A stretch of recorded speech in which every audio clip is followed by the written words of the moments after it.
குழந்தைகள்ல வந்து பெரும்பாலும் நெஞ்சு வலி வர்றதுக்கான காரணங்கள் என்ன அப்படின்னு நம்ம பார்க்கறதுக்கு முன்னாடி, நம்ம நெஞ்சு கூடு வந்து பார்த்தீங்கன்னா, என்னென்ன ஸ்ட்ரக்சர்ஸ் இருக்குன்றத ஃபர்ஸ்ட்டு புரிஞ்சுக்கணும். நம்ம நார்மலா மார்பக பகுதிய எடுத்துட்டீங்கன்னா, வெளியில வந்து பார்த்தீங்கன்னா, தசைகளால் ஆனது.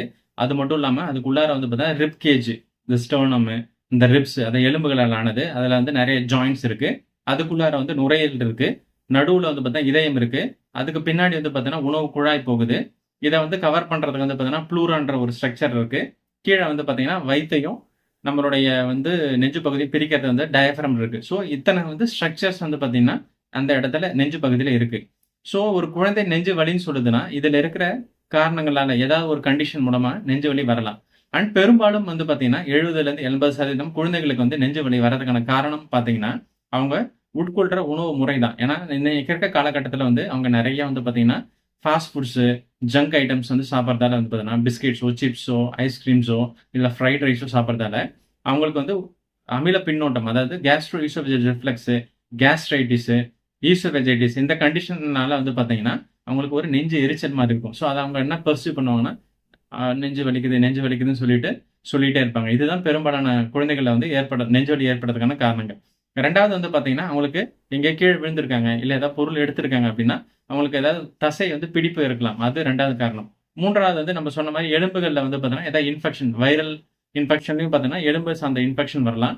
இல்ல அவங்க ஏதாவது பேட்மிண்டன் பிளேயரோ, இல்ல வாலிபால் பிளேயரோ என்னன்னா, ஒரு கான்ஸ்டன்ட்டா ஒரு ஜாயிண்ட்ல வந்து அந்த ஃப்ரிக்ஷன் ஏற்படும்போது என்னன்னா, அதனால காஸ்டோகாண்ட்ரைட்ஸ்ன்னு சொல்லுவாங்க. ஸோ, அதனால வரலாம். அண்ட் பெரும்பாலும் என்னன்னா, இந்த 13லேருந்து 14 வயசு இருக்க பெண்மணிகள் அவங்களுக்கு பார்த்தோன்னா, அப்பதான் மாதவிடாய்லாம் ஏற்பட்டு மார்பக வளர்ச்சி வரும். ஸோ, அப்ப மசில்லாம் ஸ்ட்ரெச் ஆகும். ஸோ, அதனாலயும் அவங்க வந்து நெஞ்சு வலின்னு சொல்லலாம்.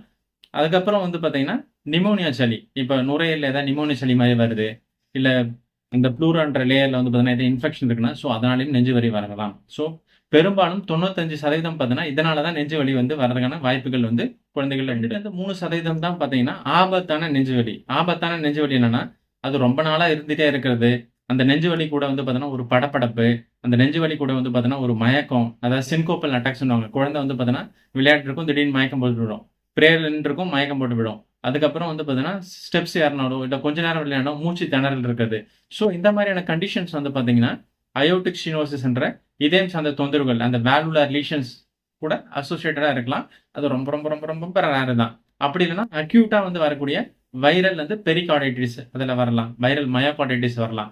அது எல்லாமே ரொம்ப ரேரஸ்ட்டான கண்டிஷன் தான். ஸோ, இதுக்கப்புறம் உங்க குழந்தைகள் வந்து பார்த்தீங்கன்னா, நெஞ்சு வலின்னு சொன்னாங்கன்னா, உங்க குழந்தை மருத்துவர்கிட்ட அழைச்சு சென்று, அதுக்கு உரிய ஆலோசனை பெற்று, அது என்ன பண்ணணும்ன்றத ட்ரீட்மெண்ட் கரெக்ட்டா குடுங்க. மீண்டும் வேகமான டிப்ல சந்திக்கிறேன். Until then by from doctor Karthik. நன்றி, வணக்கம்.